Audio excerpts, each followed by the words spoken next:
Hello. അപ്പോൾ ഇന്നും ഇവിടെ കൊടും മഴയാണ്, കൃഷിപ്പണി ഒന്നും നടന്നില്ല. അപ്പം ഞാൻ വിചാരിച്ച് ഒരു ചിക്കൻ കറി ഉണ്ടാക്കിയോ. ചിക്കൻ വെച്ച് ഞാനൊരു കുറുമ പോലൊരു സാധനം ഉണ്ടാക്കി. കുറുമയാണെന്ന് പറയാം. അപ്പം നമുക്ക് ഇത്ര ചിക്കൻ വേണമെന്നില്ല, ഒരു പിടി ചിക്കൻ ആണെങ്കിലും നമുക്ക് ഈ കറി ഉണ്ടാക്കിയെടുക്കാം. അപ്പം ചപ്പാത്തി, അപ്പോൾ അതിൻ്റെ കൂടെയൊക്കെ കഴിക്കാൻ നല്ല ടേസ്റ്റാണ്, നല്ല കോമ്പിനേഷനുമാണ്. അപ്പോൾ ഇതിന് വേണ്ടി എടുത്ത സാധനം എന്ന് വെച്ചാൽ ഒരു 1/2 കിലോളം വരുമെന്ന് തോന്നുന്നു ചിക്കൻ.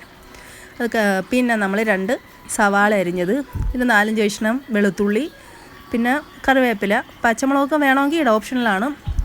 പിന്നെ ഒരു പകുതിയുടെ പകുതി തേങ്ങ എടുത്ത് തേങ്ങ തിരിങ്ങി അതിൻ്റെ 1/4 പാലും 2/2 പാലും എടുത്ത് വെച്ചിട്ടുണ്ട്.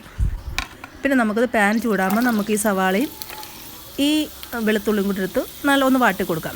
നല്ലപോലെ വഴണമെന്നൊന്നുമില്ല, ആ പച്ചമണം ഒന്ന് മാറണം, അത്രയേ ഉള്ളൂ. ആവശ്യത്തിന് ഉപ്പ് ഇട്ട് പിന്നെ ഇളക്കി കൊടുക്കാം.